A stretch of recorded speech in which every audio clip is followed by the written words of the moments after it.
তারিখ দিবাগত রাতে রাত 1:15 দিকে অর্থাৎ 4 তারিখ ভোর রাতে নয়নস্টি ইউনিয়নে জনৈকবাদী চার্লস জনি ডি ক্রুজ ওনার একটি বাসা ছিল। সেই বাসাতে তার বাড়ির যে গ্রিল কেটে 6-7 জন ডাকাত প্রবেশ করে এবং সেখানে সেই ডাকাত দল তারা অস্ত্র দেখিয়ে ভয় দেখিয়ে সেই বাদীর বাড়ি থেকে বিভিন্ন ধরনের স্বর্ণালঙ্কার, যার আনুমানিক মূল্য প্রায় 8 লক্ষ টাকা এবং কিছু নগদ টাকা, 4টি মোবাইল ফোন, একটি এয়ারগান নিয়ে যায়।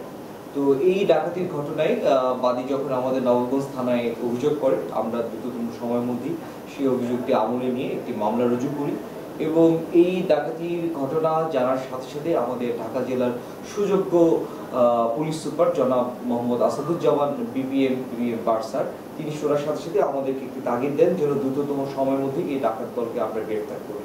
তার নির্দেশনা পাওয়ার সাথে সাথে আমাদের নবাবগঞ্জ থানার অফিসার ইনচার্জের নেতৃত্বে আমাদের সাব ইন্সপেক্টর মামলা তদন্তকারী কর্মকর্তা এসআই মনিরুল ইসলাম এবং তার সাথে সঙ্গীয় এসআই জনাব মোহাম্মদ আবু তাহের একটি সঙ্গীয় টিম বাংলাদেশের বিভিন্ন জেলায় অভিযান পরিচালনা করে, বিশেষ করে ঢাকা, তারপরে চাঁদপুর, কিশোরগঞ্জ এবং ফরিদপুর, এই সকল জেলায় অভিযান করে আমরা এই ডাকাতির সাথে প্রাথমিকভাবে একজনকে গ্রেফতার করি। পরবর্তীতে তার দেয়া তথ্যের ভিত্তিতে আমরা আরো 5 জন ডাকাতকে গ্রেফতার করি এবং এই 5 জন ডাকাতকে গ্রেফতার করার সময় আমরা তাদের কাছ থেকে সেই ডাকাতির সময় লুণ্ঠিত হওয়া একটি মোবাইল ফোন এবং একই সাথে যে একটি এয়ারগান লুণ্ঠিত হয়েছিল সেই এয়ারগানটি আমরা উদ্ধার করেছি।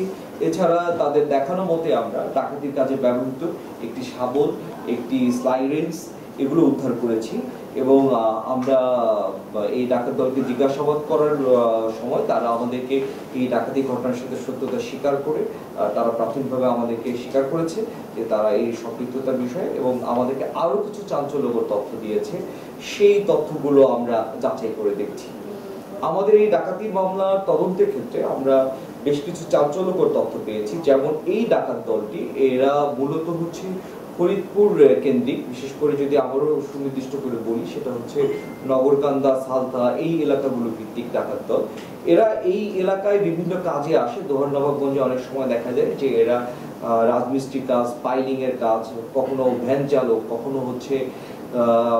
গাড়ির ড্রাইভার, এই বিভিন্নভাবে পেশায় অজুহাতে এরা বিভিন্ন জায়গায় আসে এবং এরা একটি সংঘবদ্ধ দল এর সদস্য।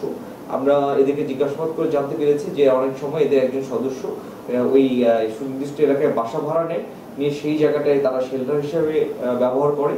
তো আমরা ইতিমধ্যেই আমাদের এই ডাকাতির ঘটনায় যে বাসাটি এখানে শেল্টার হিসেবে ব্যবহার হয়েছিল সেটি আমরা চিহ্নিত করেছি এবং সেটার সাথে জড়িত যারা আছে স্থানীয় এবং বাহিরে সবার সাথে আমাদের সবাইকে আমরা চিহ্নিত করেছি এবং তাদেরকে এই দলের যে সদস্যরা এখনো আমরা গ্রেফতার করতে পারিনি তাদেরকে গ্রেফতারের জন্য আমাদের অভিযান অব্যাহত আছে।